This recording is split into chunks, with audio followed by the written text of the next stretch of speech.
ഏറ്റവും ചേട്ടൻ്റെ മനസ്സിൽ തട്ടിയിട്ടുള്ള ഒരു എയ്ഡ്സ് രോഗിയുടെ ഒരു അനുഭവം എങ്ങനെയാണ്? അതായത് അവരെ രോഗം വന്നതിന് ശേഷം അവർ മരണത്തിലേക്ക് നടക്കണല്ലോ. അതായത് ഈ തൂക്കിക്കൊല്ലാൻ വിധിച്ച പോലെ ഒരാളുടെ അവസ്ഥ തന്നെ, മരണം കാത്തു കിടക്കുക ഇതുപോലെ ചുമയും സംഗതിയൊക്കെ ആയിട്ട്.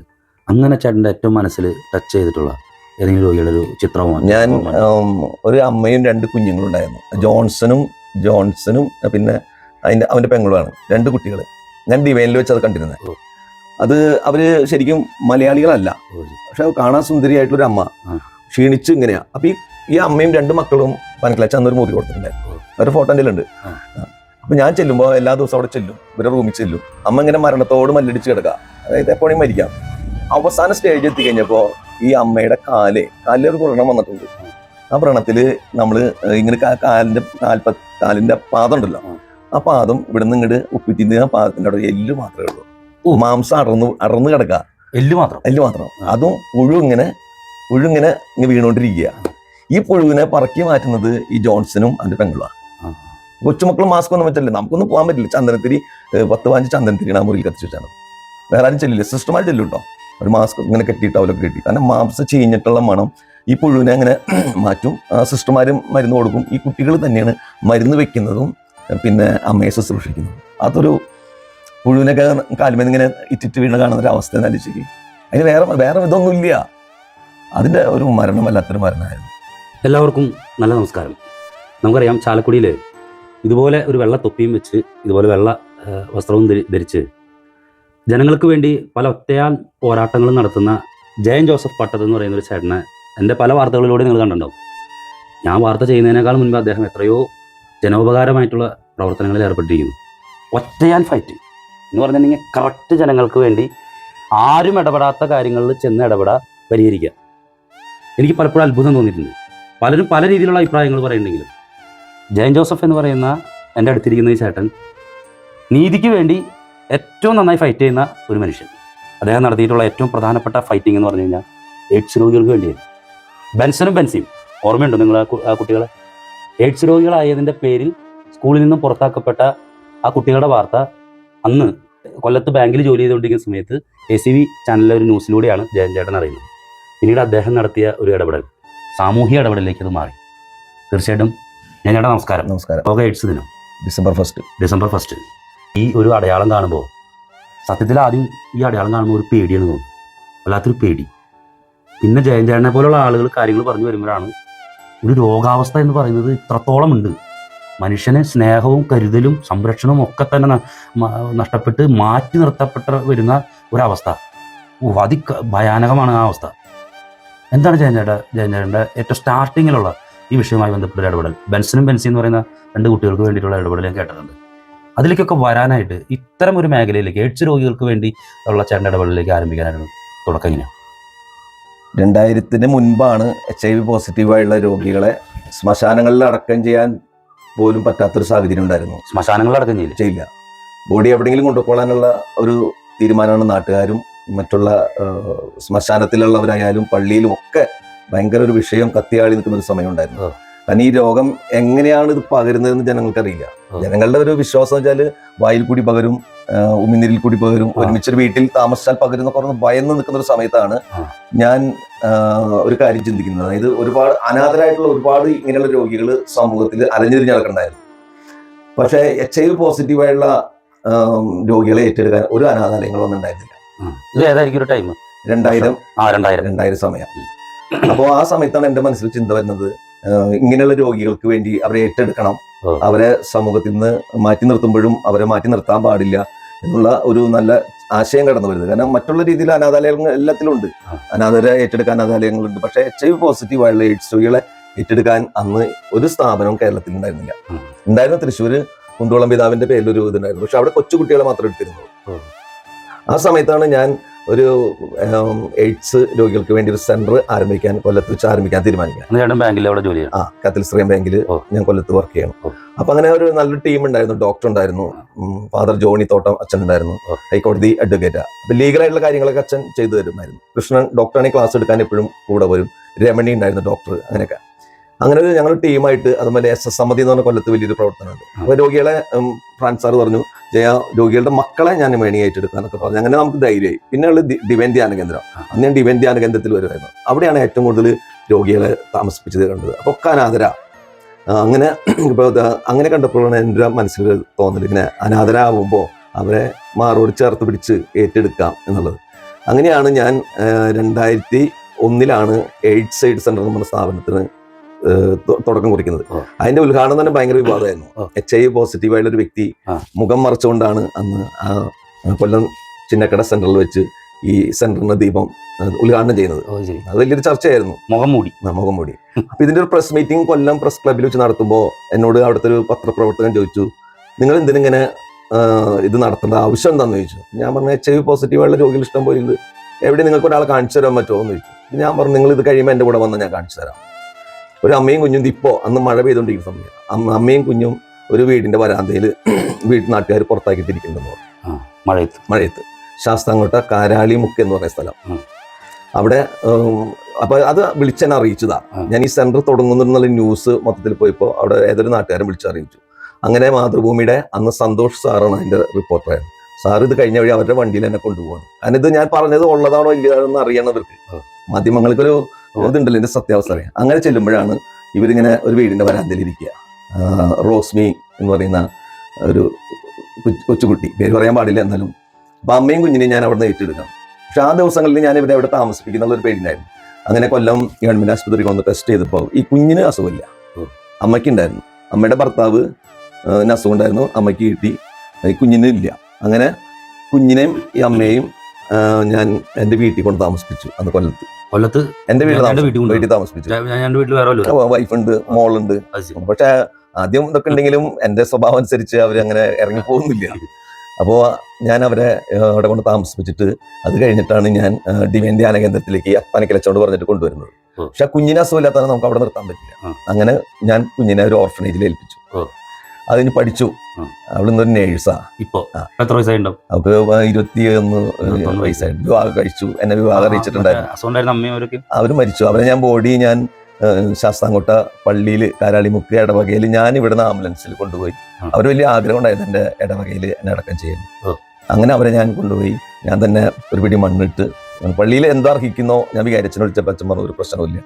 അങ്ങനെ അവരെ അടക്കം ചെയ്തു. 7-8 വർഷം കഴിഞ്ഞപ്പോഴാണ് ഈ 2001 ഞാൻ ഈ എയ്ഡ്സ് സൈഡ് സെന്റർ തുടങ്ങുന്നത്.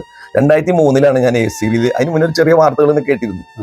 അത് കഴിഞ്ഞപ്പോഴാണ് ഈ ബെൻസനും ബെൻസി എന്ന നമ്മള് ഇന്ത്യയിൽ തന്നെ അറിയപ്പെടുന്ന ഏറ്റവും ആദ്യത്തെ ഒരു വിഷയമാണ് അത്. ബെൻസനും ബെൻസി അത് കൊല്ലം ആദിച്ചനല്ലൂർ എന്ന് പറയുന്ന ഗ്രാമത്തില് അവിടുത്തെ വിദ്യാലയത്തില് എല്ലാ പേരൻസ് അടക്കം അധ്യാപകരടക്കം കുട്ടികളടക്കം ഇവർ രണ്ടുപേരും പുറത്താക്കി. അമ്മയ്ക്കും അച്ഛനും അസുഖം ഉണ്ടായിരുന്നു. അപ്പൂപ്പനൊരു വർഗീസ് മിലിറ്ററി ഉദ്യോഗസ്ഥനായിരുന്നു. അപ്പൊ അപ്പൂപ്പൻ ഇങ്ങനെ ഇവരെ കൊണ്ടുവന്നാക്കി ഇത് അറിഞ്ഞ് ന്യൂസ് ആയി കഴിഞ്ഞപ്പോൾ അവർ വിദ്യാലയത്തിൽ പുറത്താക്കി. അന്ന് അവിടെ ഉണ്ടായിരുന്ന പ്രതാപവർമ്മ അവർ പോസിറ്റീവാണ്. രണ്ടുപേരും ബെൻസനും ആദ്യം MLA ഓഫീസിലെ ചെല്ലണേ പ്രതാപവർമ്മ തമ്പാനെ. ആ വ്യക്തി അവിടെ ചെന്നിട്ട് ആ കുട്ടികൾ ചെന്ന വഴി ഫോൺ പിടിച്ചു. ഫോണിൽ ഇങ്ങനെ കുട്ടികൾ കളിക്കല്ലോ. അപ്പൊ ഈ കുട്ടികളെയും കൊണ്ട് ചെല്ലണം, ഇങ്ങനെ വിദ്യാഭ്യാസം നിഷേധിച്ചു എന്ന് പറഞ്ഞു. അപ്പൊ ആദ്യം തന്നെ ആ MLA ഫോൺ എടുത്ത് തല്ലിപ്പൊളിച്ചു. ഒരു ജനപ്രതി ആലോചിക്കണം. ഈ ജനപ്രതി ലാസ്റ്റ് എന്നെ അടിക്കാൻ വന്നിട്ട് തല്ലാൻ എന്നെ മറ്റേ ഈ കുട്ടികളെ കൊണ്ട് സ്കൂളിൽ പോകണം നോക്കിയപ്പോൾ വാതിലൊക്കെ അടച്ചിട്ട് ഇയാളുടെ ഗുണ്ടകൾ എന്നിട്ട് ഞങ്ങൾക്ക് തല്ലാൻ നോക്കി. എൻ്റെ അമ്മ വല്ലാത്തൊരു സീനായിരുന്നു. ഞാനൊക്കെ പേടിച്ചിട്ടില്ല എന്ന് പറഞ്ഞില്ല. ഞങ്ങൾ വിചാരിച്ചു ഞങ്ങൾ ഇനി രക്ഷപ്പെടില്ല എന്ന് വിചാരിച്ചത് ഈ സ്കൂളിലേക്ക് കൊണ്ടുവന്നതിന്. ഇത് കഴിഞ്ഞ് അവിടെ ഞാൻ ഈ കുട്ടികളെയും അപ്പൂപ്പനോട് ചോദിച്ചു, എന്താ ഈ കുട്ടികൾക്ക് എന്താ ആവശ്യം എൻ്റെ പറയിച്ചിട്ടാന്ന് ചോദിച്ചു. പറഞ്ഞു, എൻ്റെ മക്കൾക്ക് പഠിക്കണം, മരിക്കില്ലെന്ന് അറിയണ്ട, എന്ന് മരിച്ചാലും കുഴപ്പമില്ല, അവർക്ക് പഠിക്കണം എന്ന് പറഞ്ഞു. അങ്ങനെ ഞാൻ വീട്ടിൽ ഞാൻ ആലോചിച്ചിട്ട് പറയാം. അന്ന് ലാൻഡ് ഫോണുള്ളൂ. ആള് മിലിറ്ററി ഉദ്യോഗസ്ഥനാ ഈ വറീസേട്ടൻ. പിന്നെ അമ്മൂമ്മയുണ്ട്. അമ്മൂമ്മ ഉമ്മൻചാണ്ടിയുടെ ബന്ധുവാ. 2 കണ്ണു സാലി ചേച്ചി. ഭയങ്കര സ്നേഹമോ, വലിയ കുടുംബമോ. അങ്ങനെ ഞാൻ പിറ്റേ ദിവസം ഞാൻ വിളിച്ചിട്ട് പറഞ്ഞു, എൻ്റെ കൂടെ നിങ്ങൾ സമരത്തിന് വരാൻ തയ്യാറാണോ എന്ന് ചോദിച്ചു. അന്നും ചെറിയ സമരങ്ങളൊക്കെ ചെയ്യുമായിരുന്നു.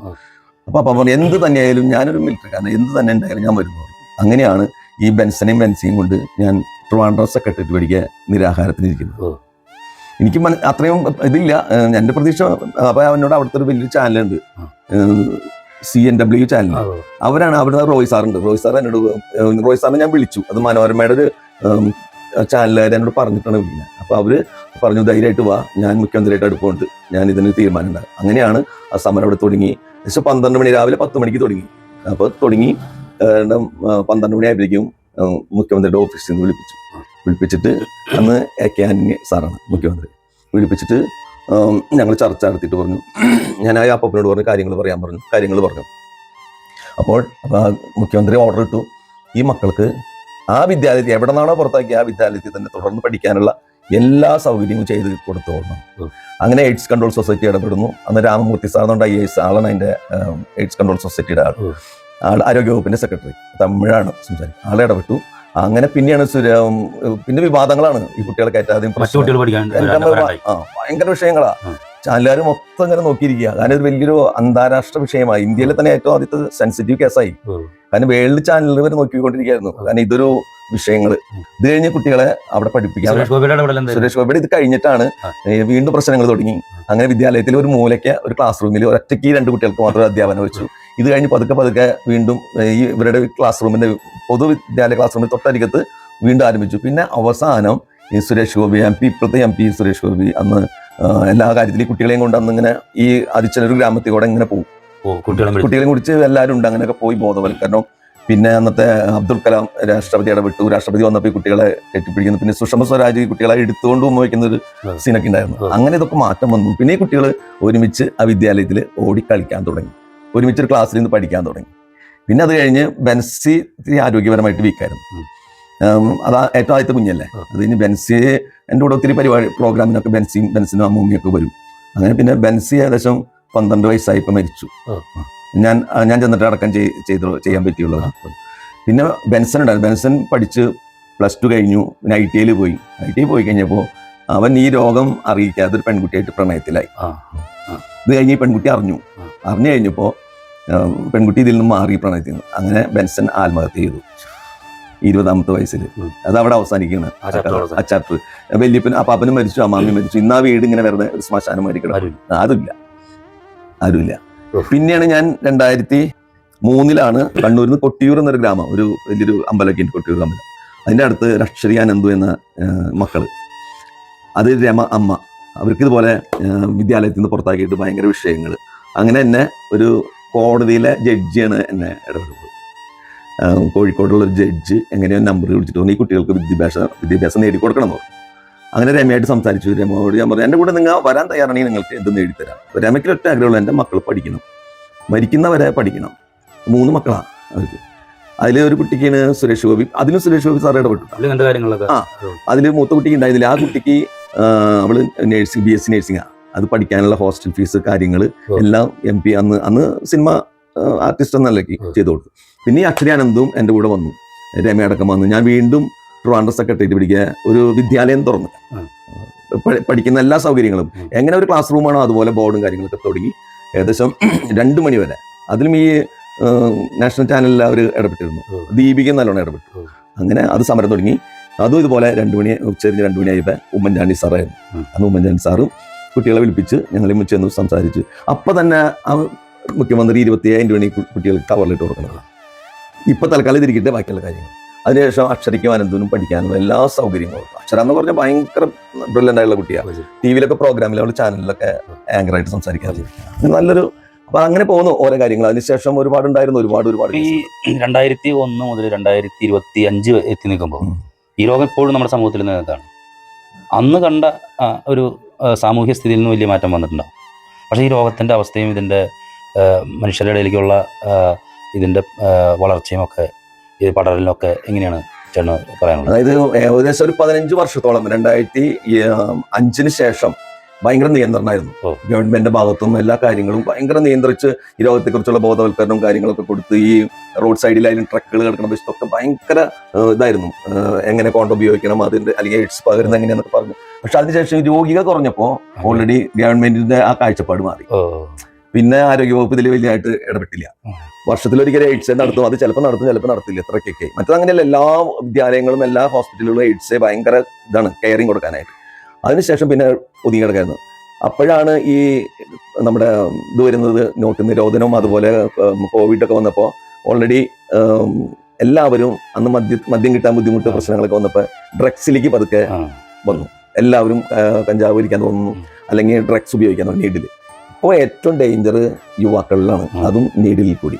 കാരണം ഒരു സിറിഞ്ചിൽ കൂടി 9 പേര് ഒരു സിറിഞ്ച് ഉപയോഗിക്കുന്നുണ്ടെങ്കിൽ ആ പുറത്തുനിന്ന് കൊണ്ടുവരുന്ന കാരിയർ അവൻ ഉപയോഗിച്ച് കാണിച്ചു കൊടുക്കും എങ്ങനെയാണ് ഉപയോഗിക്കേണ്ടത്. അത് ചെയ്യുമ്പോൾ ആ ക്യാപ്സൂളിൽ ഒരു സിറിഞ്ചിൽ എടുക്കുന്ന അവൻ ചെയ്ത് വെയിനിൽ കൂടി കാണിച്ചു കൊടുത്തിട്ട് ആ നീഡിൽ തന്നെയാണ് 9 അതായത് ചെറുപ്പക്കാർക്ക് ഉപയോഗിക്കുന്നെങ്കിൽ ഡയറക്റ്റ് ആയിട്ട് 9 വരും. ഈ അടുത്ത് പാലക്കാട് ഉണ്ടായിരുന്നു, തൃശ്ശൂരും കണ്ടുണ്ടായിരുന്നു. ചെറുപ്പക്കാരായിട്ടുള്ള 19-18 വയസ്സായിട്ടുള്ള യുവാക്കൾക്ക് ഇപ്പൊ ഈ പറഞ്ഞ രീതി കൂടെയാണ് കൂടുതൽ ഈ അസുഖം വരുന്നത്. മുൻപ് ഈ പറയുന്ന ലൈംഗികമായിട്ടുള്ള അസുഖം പക്ഷെ അതിന് വ്യത്യസ്തം ഇപ്പൊ ഇങ്ങനെയാണ്. ഇപ്പൊ ഇങ്ങനെ വരുന്നുണ്ട്. അതുപോലെ തന്നെ സ്വവർഗഭോഗം കണ്ടമാനം കയറി വരുന്നുണ്ട്. കാരണം അതിന് സ്ത്രീ ഒരു വീട്ടിൽ നിന്നുകൊണ്ട് പ്രശ്നമില്ല, പുരുഷന് ഒരു സ്ഥലത്ത് ഒതുങ്ങി നിൽക്കുന്നതുകൊണ്ട് പ്രശ്നമില്ല ആരും. അപ്പൊ ഒരു സ്ത്രീയുടെ ഒരു പുരുഷൻ പോകുമ്പോഴാണ് എല്ലാവരും നോട്ട് ചെയ്യുന്നുള്ളൂ. അപ്പൊ ഇതിനോട് അഡിക്റ്റ് ആയിട്ടുള്ള കുറെ പേരുണ്ട്. ഒരു 20% സ്വയം ഭോഗവും സ്വവർഗഭോഗമായിട്ട് മുന്നോട്ട് പോകുന്നവർ. വിവാഹത്തിനെ കുറിച്ച് താല്പര്യമില്ല. ഒരു 20% HIV പോസിറ്റീവ് പകരുന്നത് സ്വവർഗഭോഗത്തിൽ കൂടിയാണ്. ഇപ്പൊ ഈ ഇതുമായി ബന്ധപ്പെട്ട് ഇപ്പോൾ മനസ്സിലാക്കാൻ സാധിക്കുന്നത് മുൻപ് ഇതിന്റെ മരണ നിരക്ക് ഭയങ്കരമായിട്ട് കൂടുതലായിരുന്നു. ഒരു ഭീകരമായിട്ടുള്ളൊരു രോഗം വരുന്നു. ജനനൊക്കെ കണ്ടിട്ടുണ്ടോ? ഞാൻ കണ്ടിട്ടുണ്ട് ഈ എയ്ഡ്സ് രോഗികളുടെ ഈ രോഗം വന്ന് മൂർച്ഛിച്ച് കഴിയുമ്പോൾ ഒരു അവസ്ഥ ഞാൻ കണ്ടിട്ടുണ്ട്. പിന്നെ എങ്ങനെയാണ് അത്? ഒന്നാമതേ ഇവരെ പരിചരിക്കാൻ ആരുമില്ല, ബന്ധുക്കളിൽ ഒന്നുമില്ല, ഒറ്റപ്പെട്ട ഒരു മുറിയിൽ ഇങ്ങനെ കിടക്കായിരിക്കും. അത് മിക്കതും ഇവരുടെ ആന്തരിക അവയവങ്ങൾ എല്ലാം ദ്രവിച്ചിട്ടുണ്ടാവും. അതായത് ഇവർക്ക് വേറെ അസുഖങ്ങൾ പുറത്ത് കാണില്ല. ഒന്നാമത് TBയുടെ അസുഖമായിരിക്കും ഏറ്റവും ചുമ. TBയുടെ അസുഖം ഉണ്ടാവും. ഓപ്പൺ TB ഉണ്ടായി കഴിഞ്ഞാൽ നമുക്ക് ഒരു 2 കിലോമീറ്റർ ചുറ്റളവിൽ നിന്ന് നമുക്ക് കിട്ടും. അത്ര ഭയാനകമാണ് ഈ TBയുടെ. അപ്പൊ ഈ TB വരുമ്പോഴുള്ള പ്രശ്നം ഉള്ളിൽ മൊത്തം ചീഞ്ഞ് അഴകിയിട്ടുണ്ടാവും. അന്ന് മരിക്കൂല. ഈ ശരീരം വേറെ പ്രശ്നങ്ങളൊന്നുമില്ല. ഈ വായന്ന് തുടങ്ങിയിട്ട് നാക്കുമെന്ന് തുടങ്ങിയിട്ട് ഉള്ളിൽ അങ്ങോട്ട് വ്രണമായിട്ട് നമുക്കൊന്നും ആർക്കും നിൽക്കാൻ പറ്റില്ല. അങ്ങനെയുള്ളത് പിന്നെ എത്രയോ പേര്. ഇതിന്റെ ഓരോ സ്റ്റെപ്പ് ഇത് ചുമ കഴിഞ്ഞ് പനി എപ്പോഴും ഉണ്ടായിക്കൊണ്ടിരിക്കും. കംപ്ലീറ്റ് പോയി. കാരണം CD4 എന്ന് പറയുന്ന സെല്ല് നമ്മുടെ ശരീരത്തിൽ പ്രതിരോധ ശക്തിയെ പ്രതികരിക്കാനുള്ള ഇതാണ് CD4. ഈ CD4 എന്ന് പറയുന്ന കോശത്തെ ഇല്ലായ്മ ചെയ്യാണ് HIV പോസിറ്റീവ്. ഇത് നമ്മുടെ ശരീരത്തിൽ ഉണ്ട് എന്ന് തെളിഞ്ഞു കഴിഞ്ഞാൽ പിന്നെ എത്ര വർഷം ഉണ്ടാവും? അത് നമ്മളുടെ ആരോഗ്യത്തിന്റെ സ്ഥിതി പോലെ ഇരിക്കും. അതായത് നമുക്ക് വേറെ അസുഖങ്ങളൊന്നും ഇല്ലെങ്കിൽ, അല്ലെങ്കിൽ ഗവൺമെന്റ് പറയുന്ന ടെസ്റ്റ് ചെയ്ത് അതിനനുസരിച്ച് മരുന്നുകൾ കഴിക്കുകയാണെങ്കിൽ ഇമ്മ്യൂണിറ്റിയെ പിടിച്ചു നിർത്താം. നമ്മുടെ ഇമ്മ്യൂണിറ്റിയെ പിടിച്ചു നിർത്തിയാൽ മാത്രമേ നമുക്ക് കുറച്ച് നാൾ അങ്ങനെ 20-25 വർഷമൊക്കെ മുന്നോട്ട്. അക്ഷരാനന്ദവും 22 വയസ്സായില്ലേ? അപ്പൊ മരുന്ന് ഇപ്പോഴത്തെ ഒരു സ്ഥിതി അനുസരിച്ച് ഈ മരുന്ന് കഴിച്ച് ഇങ്ങനെ പോവാണെങ്കിൽ ഇമ്മ്യൂണിറ്റി 25 അതിൽ കൂടുതൽ പോകുന്ന പറയാം. പെട്ടെന്ന് സുഖം കയറി വന്നാൽ അതിനെ ഈ ഇമ്മ്യൂണിറ്റി മരുന്നുകൾ ഒരു 2000-2005 10 ഇടയിൽ ഉണ്ടായിരുന്നു. പക്ഷെ അന്ന് എല്ലാവരും പേടിച്ചിട്ട് പോവില്ല. കാരണം ഈ ഗവൺമെന്റ് ഭാഗത്തേക്ക് പോകുമ്പോൾ ഇത് പേര് പുറത്തു വരുമോ, അതിങ്ങനെ എല്ലാവരും ഇങ്ങനെ പേടിച്ച് പതുങ്ങി പോകുന്ന ഒരു സമയം ഉണ്ടായിരുന്നു. ഇപ്പൊ കുറച്ചും കൂടി, പക്ഷെ അതിനേക്കാൾ ഭയാനകത എന്താണെന്ന് അറിയാം. ഇപ്പൊ ഗവൺമെന്റ് കൊടുക്കുന്ന ഈ കണക്കുണ്ടല്ലോ, ആരോഗ്യവകുപ്പ്, അതിനേക്കാൾ ഇരട്ടിയാണ് ഈ രോഗം ഉണ്ടെന്ന് അറിഞ്ഞിട്ട് പുറത്ത് പറയാതെ കൊണ്ട് നടക്കുന്നത്. ഇപ്പൊ എനിക്ക് വിവരമുണ്ട്, വിദ്യാഭ്യാസമുണ്ട്, എനിക്ക് ആരോഗ്യപരമായിട്ടൊരു കുഴപ്പമില്ല. പക്ഷെ ഞാൻ HIV പോസിറ്റീവ് ആണെങ്കിൽ എനിക്ക് ആരോടും പറയണ്ട, ജെയ്സിനോടും പറയണ്ട. എനിക്ക് അല്പം യൂട്യൂബിൽ അടിച്ച് എന്തൊക്കെ വേണം, എന്തൊക്കെ കഴിക്കേണ്ട, പച്ചക്കറികൾ കൂടുതൽ കഴിക്കുക, അതുപോലെ ഇമ്മ്യൂണിറ്റിക്ക് ആവശ്യമുള്ള ടാബ്ലറ്റുകൾ കിട്ടും. അപ്പൊ ഇതൊക്കെ കഴിച്ച് നമുക്ക് കാശുള്ളവനെ എങ്ങനെ വേണമെങ്കിൽ പോവാം. കാശില്ലാത്തവനാണ് ചെല്ലുന്ന കണക്ക് മാത്രമേ ഗവൺമെന്റ് കിട്ടുന്നുള്ളൂ. 2025 എത്തിയതാണ്. ഇന്ന് ഒരു എയ്ഡ്സ് ദിനം കഴിഞ്ഞു. എയ്ഡ്സ് എന്ന് പറയുന്ന ഒരു രോഗം കൂടുതൽ ശക്തിയോടുകൂടി മൂർച്ഛിച്ചുകൊണ്ടിരിക്കും. അന്ന് പറഞ്ഞ പല കാരണങ്ങളും അതിലുണ്ടാകും. പക്ഷെ മനുഷ്യൻ ഈ രോഗത്തോട് പൊരുത്തപ്പെട്ട് കഴിഞ്ഞിരിക്കും. സാമൂഹിക സ്ഥിതികൾ മാറ്റം വന്നിട്ടുണ്ട്. എന്നിരുന്നാൽ തന്നെയും ഒരു എയ്ഡ്സിനെതിരെ പ്രവർത്തിക്കുന്ന, എയ്ഡ്സ് രോഗത്തിനെതിരെ പ്രവർത്തിക്കുന്ന രോഗികളെ ചേർത്ത് വയ്ക്കുന്ന ഒരു സേവകൻ എന്ന നിലയ്ക്ക്, പ്രവർത്തകൻ എന്ന നിലയ്ക്ക് 2025 എയ്ഡ്സ് ദിനത്തിൽ അങ്ങേക്ക് കൊടുക്കാനുള്ള സന്ദേശം എന്താണ്? നമ്മളുടെ ജീവിതം നമ്മൾ സുരക്ഷിതമായിട്ട് കൊണ്ടുനടക്കുക. നമുക്ക് മറ്റു സ്ത്രീകളുമായിട്ട് ബന്ധപ്പെടുമ്പോൾ അതാണ് ഏറ്റവും കൂടുതൽ വരുന്നത്. പിന്നെ മയക്കുമരുന്ന്, പിന്നെ ബ്ലഡ് വാങ്ങിക്കുന്നത്, ഇതിലൊക്കെ പോകുമ്പോൾ നമ്മൾ പ്രത്യേകം ബ്ലഡ് ബാങ്കിൽ നിന്ന് ബ്ലഡ് വാങ്ങിക്കുന്നു. അതിൽ വരുന്നത് ഇപ്പം നമ്മൾ ആരും ഇതല്ല. അല്ലെങ്കിൽ ഡ്രഗ്സിൻ്റെ ഉപയോഗമൊക്കെ ശരിക്കും പറഞ്ഞാൽ നമ്മൾ അറിഞ്ഞിട്ട് വാങ്ങിക്കുന്നതാണ് ഈ നീഡിൽ ഉപയോഗിക്കുന്നത്. അതുപോലെ ശാരീരികമായിട്ട് പുറത്ത് പോകുമ്പോൾ ലൈംഗിക തൊഴിലാളികൾ ജീവിക്കുന്നത് ഞാൻ പറയുന്നില്ല, അവരതിന് കെയറിങ്ങാണ്. പക്ഷേ ചിലവർ ഈ കോണ്ടം എന്ന് പറയുന്നത് ഒരിക്കലും എയ്ഡ്സോ അല്ലെങ്കിൽ സിഫിലിസോ ഗുണേറിയ പകർത്താൻ അതിനുള്ളതല്ലത്. ശരിക്കും ഒരു ഗർഭധാരണത്തിൻ്റെ ഒരു ഉറയാണത്. അത് വേണമെങ്കിൽ നമ്മൾ ശാരീരികമായിട്ട് ബന്ധപ്പെടുമ്പോൾ അത് പൊട്ടിപ്പോവാം. ബന്ധപ്പെടുമ്പോൾ അത് ആ ഉറ പൊട്ടിക്കഴിഞ്ഞാൽ എന്തായിരിക്കും? പകരും. അതുകൊണ്ട് എനിക്കൊന്നേ പറയാനുള്ളൂ, ഏറ്റവും നല്ലത് സ്വന്തം കുടുംബം, സ്വന്തം ഭാര്യ. അത് വിട്ട് നമ്മൾ പോകുന്നുണ്ടെങ്കിൽ അത് അപകടം തന്നെയാണ്. തീർച്ചയായിട്ടും നമ്മുടെ പ്രിയപ്പെട്ട ലാലേട്ടൻ ഒരിക്കൽ ഈ എയ്ഡ്സ് ബോധവൽക്കരണവുമായി ബന്ധപ്പെട്ട് പറഞ്ഞൊരു പ്രധാനപ്പെട്ട കാര്യമുണ്ട്. ജീവിതത്തിന് ഒരു റീടേക്ക് ഇല്ല. നമുക്ക് റീടേക്ക് എടുക്കാൻ പറ്റുമോ നമ്മുടെ ജീവിതത്തിൽ? നമുക്ക് നമ്മുടെ പോയ സമയം തിരിച്ചു പിടിക്കാൻ പറ്റും? ഒരു മെഷീനും അതിനില്ല. എത്ര ടൈം മെഷീനുകൾ വന്നിട്ടുണ്ടെന്ന് പറഞ്ഞാലും റീടേക്കുകളില്ല ജീവിതത്തിൽ. അപ്പോൾ നമ്മുടെ ജീവിതം, നമ്മുടെ ജീവൻ നമ്മുടെ കൈകളാണ് ഇരിക്കുന്നത്. പക്ഷേ നമ്മുടെ മനുഷ്യൻ്റെ വൈകല്യങ്ങളിൽ കൂടെയൊക്കെ ഈ അസുഖങ്ങൾ കടന്നു വരാം. അങ്ങനെ അസുഖങ്ങൾ കടന്നു വരുമ്പോൾ മനുഷ്യത്വം എന്ന് പറയുന്നൊരു സംഗതി ഉണ്ട് ഇല്ലേ? എല്ലാവർക്കും ജീവിക്കാനുള്ള അവകാശമുണ്ട്. ഇപ്പോൾ എയ്ഡ്സ് മാത്രമല്ല, കൊറോണ വന്ന ഒരു സമയത്ത് നമ്മൾ എങ്ങനെയായിരുന്നു നമ്മുടെ സമൂഹത്തിൽ ഇടപെട്ടുകൊണ്ടിരുന്നത്? ഏതോ രോഗം വന്ന രീതിയിൽ തന്നെയായിരുന്നു. ഇനിയും പുതിയ അസുഖങ്ങൾ വരാം. പണ്ട് നമ്മൾ കേട്ടിട്ടുണ്ട്, ഈ വസൂരി എന്ന് പറഞ്ഞ അസുഖം നമ്മുടെ നാട്ടിൽ വന്നു കഴിഞ്ഞാൽ അപ്പോഴുണ്ടായ സ്ഥിതി, ഈ പനമ്പല് കെട്ടി ഒരു വീടിൻ്റെ ഉള്ളിൽ കൊണ്ട് ആളെ അവിടെ ഇടും, എന്നിട്ട് പോരും. ആളവിടെ കിടന്ന് പിന്നെ മരിക്കും. അങ്ങനെ കൊണ്ടിടുന്ന ചില കുന്നുകളും സ്ഥലങ്ങളൊക്കെ പണ്ട് നമ്മുടെ നാട്ടിലുണ്ടായിരുന്നു. എയ്ഡ്സ് രോഗവും അതിനുശേഷം വന്ന രോഗങ്ങളൊക്കെ ഇനിയും രോഗങ്ങൾ വരാം. പക്ഷെ മനുഷ്യത്വം എന്ന് പറയുന്ന സംഭവം അത് ഒരു രോഗമല്ല. മനുഷ്യത്വം എന്ന് പറയുന്ന സംഭവം മനുഷ്യർക്കാണ് കാണിക്കാൻ സാധിക്കുക. എത്ര രോഗം വന്നാലും എത്ര അസുഖങ്ങൾ വന്നാലും മനുഷ്യരാണ് എന്നുള്ളൊരു ബോധ്യത്തോടു കൂടി ചേർത്ത് നിർത്തേണ്ടവരെ നമുക്ക് ചേർത്ത് നിർത്തുക തന്നെ വേണം. അതാണ് തൻ്റെ ജീവിതയാത്രയിലൂടെ അത് അടയാളപ്പെടുത്തിയ ഒരു മനുഷ്യനാണ് ജയൻ ജോസഫ് പട്ടത്ത് എന്ന് പറയുന്ന എൻ്റെ പ്രിയപ്പെട്ട സുഹൃത്തും ചാലക്കുടിക്കാർക്കെല്ലാം സുപരിചിതനായ ഇതുപോലെ വെള്ളത്തൊപ്പിയും വെച്ച് നടക്കുന്ന ഒരു മനുഷ്യൻ. ഇദ്ദേഹത്തിന് വേണമെങ്കിൽ നല്ല വീട്, നല്ല ജോലി, ഇദ്ദേഹത്തിൻ്റെ സാമൂഹിക പ്രവർത്തനത്തിന് വേറെ കുഴപ്പമുണ്ട്. ഒരു പിരിവും ഒരാളെ ഒന്നും പോയി പിരിക്കാൻ പോകാറില്ല. സ്വന്തം കയ്യിൽ നിന്ന് എടുത്തിട്ട് ചിലവാക്കിയിട്ടാണ് അദ്ദേഹം ഈ സാമൂഹിക പ്രവർത്തനം നടത്തുന്നത്. പല അപഖ്യാതികൾ അദ്ദേഹത്തിനെതിരെ പറഞ്ഞ് നടക്കുന്ന ആളുകളുണ്ട്. ഞാനതൊക്കെ നേരിട്ട് പോയി അന്വേഷിച്ചതാണ്. ഒന്നുമില്ല. ഇദ്ദേഹത്തിന് വേണമെങ്കിൽ ഈ സുന്ദരമായ വീട്ടിൽ കുത്തിയിരുന്ന് സുഖമായി ഉച്ചയ്ക്കും പകലൊക്കെ കിടന്നുറങ്ങാന്ന്.